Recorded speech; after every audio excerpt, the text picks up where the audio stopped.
सोडा बाजीला सोडा बाजीला सोडा बाजीला बाजीला सोडून टाक सोडा बाजीला सोडा बाजीला सोडा बाजीला सोडा बाजीला सोडा बाजीला बाजीला सोडून टाक बाजी बाजी असलं पाप तू कधीच करणार नाही सोडा बाजीला सोडा बाजीला सोडा बाजीला बाजीला सोडून टाक सोडा बाजीला सोडा बाजीला सोडा बाजीला सोडा बाजीला सोडा बाजीला बाजीला सोडून टाक सोडा बाजीला सोडा बाजीला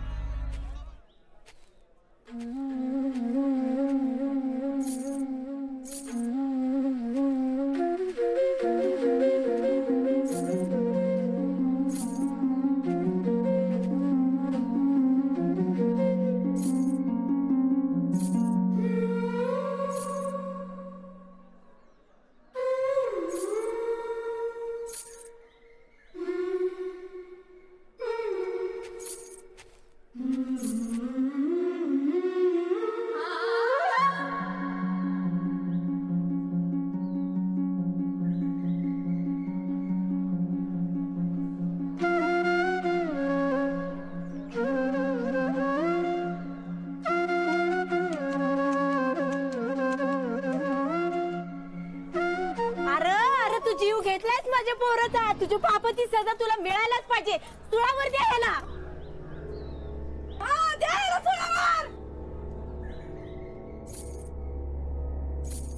नाही नाही बाजी तू खरंच तलावाच्या पाण्यात विष मिळवलंस का रे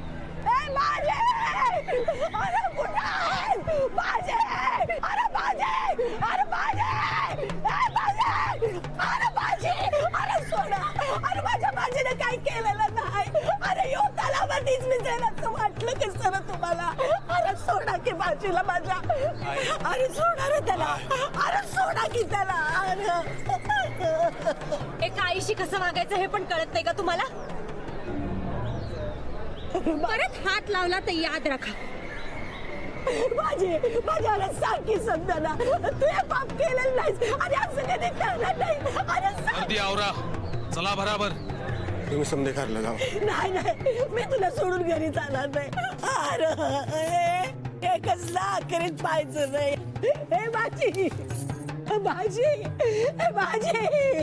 अरे सोडा की रे त्याला भाजी हे भाजी अरे सोडा की रे त्याला भाजी अरे बघ की का अरे कोणतरी थांबव की या सगळ्यात ना बघ की का बाय भाजी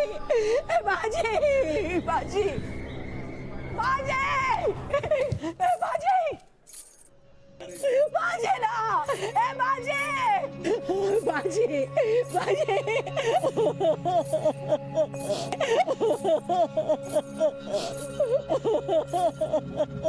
बाजी असं काय करेल असं वाटतंय का तुम्हाला पाहिजे तर सारा आळ मी माझ्या स्वतःवर घेतो पण बाजीला सोडा त्यांनी माझ्या बाजीला सोडा त्यांनी खुद्द नानासाहेबांनी आदेश दिलाय दादाजी आता न्याय निवाडा होईल तो सर्वांसमक्ष फडावरच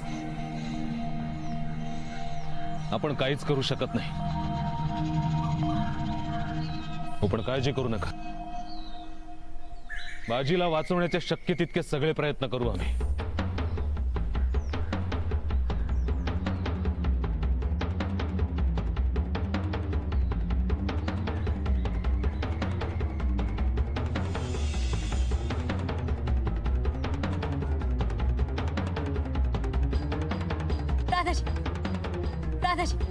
दादाजी काहीतरी मार्ग काढा दादाजी जर सर्वांसमक्ष शिक्षा सुनावली गेली तर अंमलबजावणी करणार ते काही भलत असेल तर होण्याआधी थांबवा दादाजी समजवा कोतवालांना मी बोलू का कोतवालांची सगळं बोलून झालं सारं बोलून झालं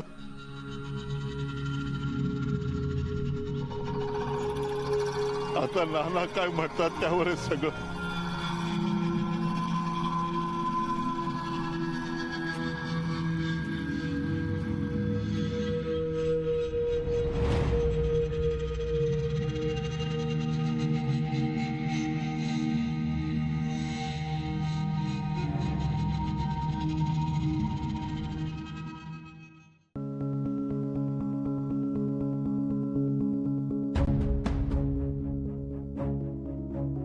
ज्याच्या पराक्रमाचे गोडवे आपण गात होतात तोच आहे ना हा बाजी?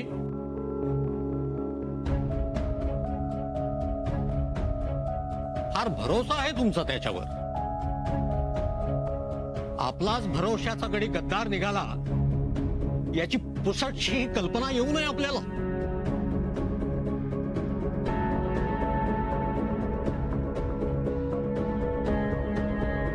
धनी, बाजी जीव देईल पण गद्दारी कधीच करणार नाही. हो, आमचाही विश्वास आहे बाजीवर. अजूनही विश्वासाच्या गोष्टी सांगतात कोतवाल. शेराच्या वधाचा बनाव लोहाला पळवलं,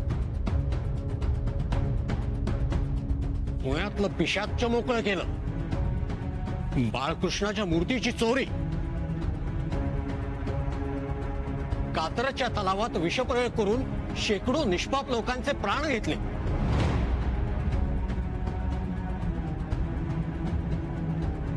ही गद्दारी नव्हे तर काय? आपणच जेरबंद करून आणलं ना त्याला. साखळ दंडात जखडून का आणलं आमच्या समोर?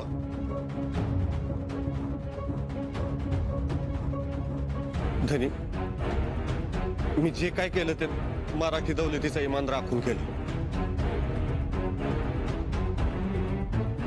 दर वक्ताला मी पुण्यासाठी गाव झेलले. माझ्या आजा पंजापासून चालत आलेली इमानदारी माझ्या रक्तात खेळते. गद्दारी माझ्या मनाला भिशिवणार नाही. मी निर्दोष आहे. मला अडकवलं या समजत. कुणी अडकवलं तुला? चिमणाजीनी? चिमणाजी गद्दार आहे असं म्हणायचं आहे का तुला? प्रत्येक वेळी तूच का समोर येतोस? या सगळ्या प्रकारात तुला अडकवण्याची एवढी पोहोच नाही हो त्या चिमणाजीची. उलट पक्षी तूच त्या चिमणाजींचा वापर केला स्वतःला सोडवण्यासाठी. नाही, हे साप खोट आहे. मग खरे काय हे सर्वांसमक्ष सांगून टाक. पण तेच काय कळना झाले. पण एक आहे, मोठं कटकार असता नसलं जात. आपल्यातलंच कोणतरी मिळाले गणी मला. मग नाव सांग त्याचं आणि कर सिद्ध. मी त्याच मागावर आहे. तू कशाच्या मागावर आहे हे लक्षात आलं आम्हास. जा चिमणाजींना घेऊन ये.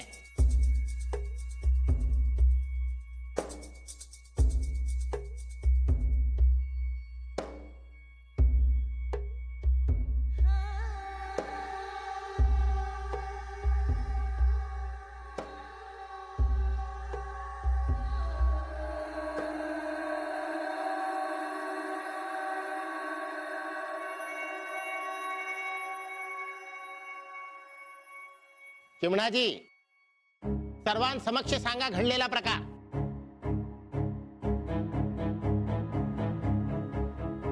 हुजूर, लोहा जेव्हा कैदेत होता तेव्हा बाजी माझ्याकडे एक विनंती घेऊन आला. जर खेळणीवालीला पकडायचं असेल तर लोहाला सोडावंच लागेल. कोतवाल त्यावेळेस सुरतेच होते. आम्हास काही कळे ना की काय करावं. पण मग आम्ही शेवटी बाजीच्या बोलण्याला फसलो आणि लोहाला सोडलं.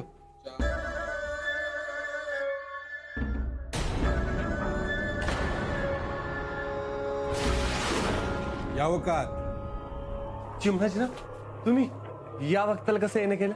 ते जरा तुला महत्वाचं सांगायचं होतं. जर का लोहाच्या पाळण्याची सोय आपण केली तर तो खेळणीवालीला जाऊन नक्कीच भेटेल. कोतवालाला खबर देऊ. ते म्हणतील तसं करू. कोतवाल सुरतेला गेले, ही संधी साधायची असेल गनिमांना, तेव्हा जर ही संधी घ्यायची असेल ती आत्ताच. मी बाजीच्या इशाऱ्याची वाट पाहत होतो,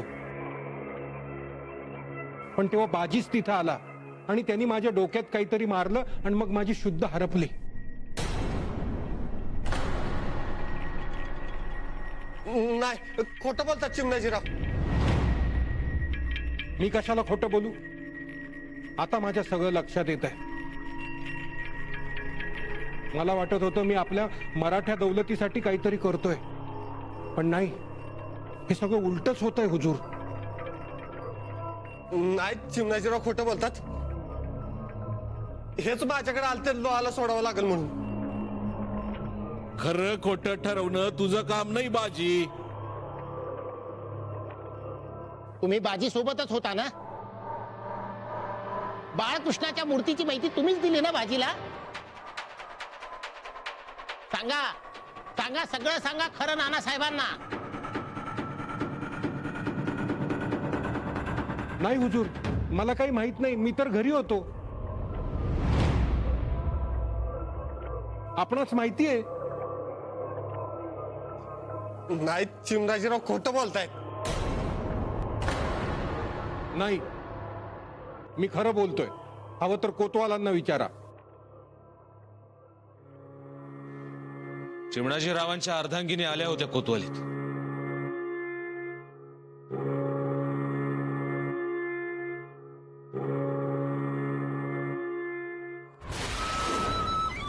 सरकार, काय झालं? सरकार, आपण लगेच आमच्या घरी निघावं. चिमणाजी, हुजूर, आपण आराम करा, जास्त ताण घेऊ नका. काल रात्री कुठेतरी धडपडले आणि पुन्हा डोक्याला मार लागला. मग मी घाबरून वैद्यांना बोलवलं, पण हे तर घडाघडा बोलू लागले. काय बोलू लागले? सगळ्यांना नीट ओळखलं त्यांनी. म्हणाले जंगलात गेलो होतो, लोहा पळाला, डोक्याला घाव बसला, असंच काही बाई बोलत होते. हुजूर, त्यांना जो स्मृतिभ्रंश झाला होता तो बरा झालाय आता. हे बघा चिमणाजी, मला सगळं काय ते सविस्तर सांगा. त्यावेळी लोहा कसा निसटला? कोणी घाव घातला तुमच्या डोक्यात? तुमच्या डोक्यात घाव कोणी घातला?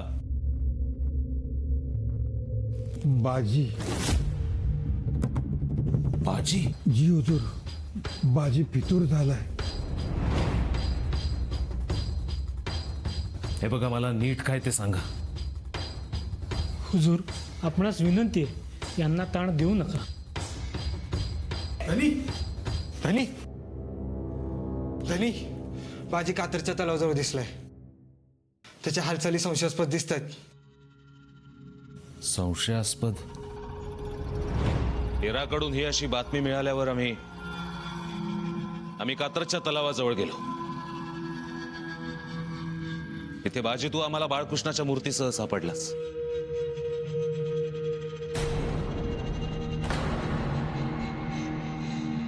मला मूर्ती कात्रच्या तलावाकडे मिळाली होती. या चिमणाजीरावानेच खबर दिली होती मला. आणि चिमणाजीरावांची याद कधी गेलीच नव्हती. ते सोंगून खबरा मिळवत होते. नाही, मी असं कधी सांगितलंच नाही. आता कोण खरे बोलते हे वैद्यबुवाकडूनच ऐकावं सगळ्यांनी. वैद्यबुवा,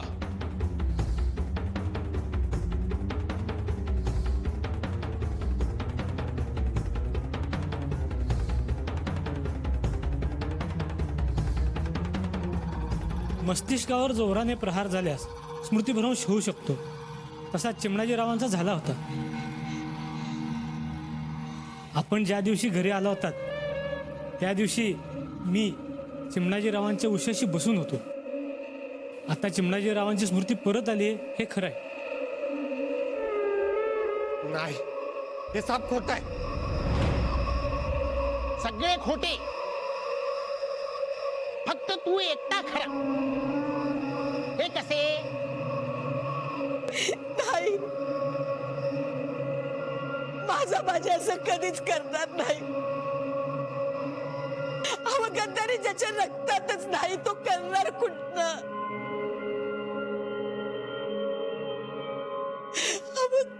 उगाच चोर सोडून संन्यासाला धरलंय तुम्ही.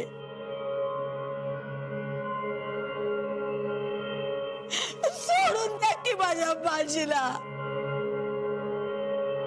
बाजी, कात्रजच्या तलावाजवळ मडकी कोणी फोडली? मीच फोडली.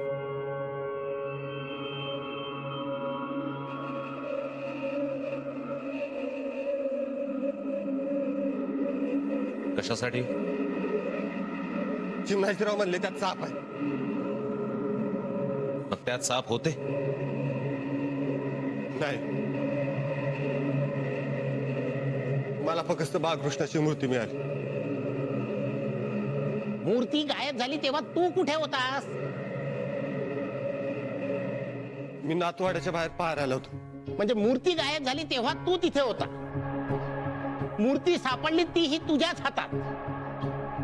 आणि मूर्ती जिथे सापडली तिथे दुसरा कोणी चोर किंवा गनीम नव्हता. याचा अर्थ काय? कुंपणाने शेत खाल्लं म्हणावं. नाही, खोट आहे. चिमणाजीरावला समज माहित होत. हद्द झाली खोटं बोलण्याची. कोतवाल, आता आपण आपल्या पद्धतीने याला विचार. आपला शिलेदार आहे म्हणून पाठीशी घालू नका. नाना साहेबांसमक्ष आहे याचं तरी भान ठेवा. बाजी, तू आणि चिमणाजी एकत्र असल्याचा काही पुरावा? तुम्हाला कोणी पाहिलं होतं का एकत्र? जी नाही, पण चिमणाजीरावांनी सांगितलं होतं कोणाला सांगू नको म्हणून. कोतवालाची माणसं शहराला मिळाल्या आणि त्याच्यापासून जीवाला धोका आहे म्हणून कुणाला सांगू नको असं सांगितलं होतं. आणि खबरदारी म्हणून मी कुणाला सांगितलं नाही. मग शेरा कोण आहे हे सांगितलं का चिमणाजींनी? नाही, पण नातवाड्यात निघालेलं भुयार वेशीपर्यंत गेले. त्यातनंच ही मूर्ती पळवली. यार, वेशीपर्यंत नाही, कोतवालीपर्यंत गेले. कोतवालीतल्याच कुणीतरी मूर्ती चोरली हे नक्की. कोतवाल सांगतीलच ही गोष्ट. सांगायची आवश्यकताच नाही आता. हे सिद्धच झालंय की हा बाजी चोर आहे. शेराला यानं सोडलं आणि तलावात विष सुद्धा यानंच मिसळलं. या बाजीमुळे किती प्राण गेले त्याची कल्पना नाही करवत यामास. हा बाजी दोषी आहे. घोर पातक केलं यानं.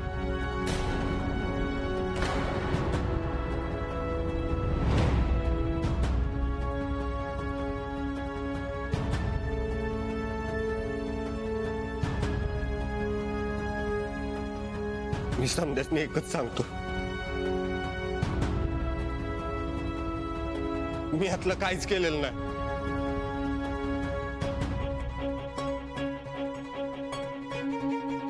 हे तू नाही ठरवायचं. घडलेला प्रकार आणि सर्व साक्षी आपल्या समोर आहे नानासाहेब. सर्व साक्षी पुरावे पाहता बाजी दोषी आहे हे सिद्ध होतं.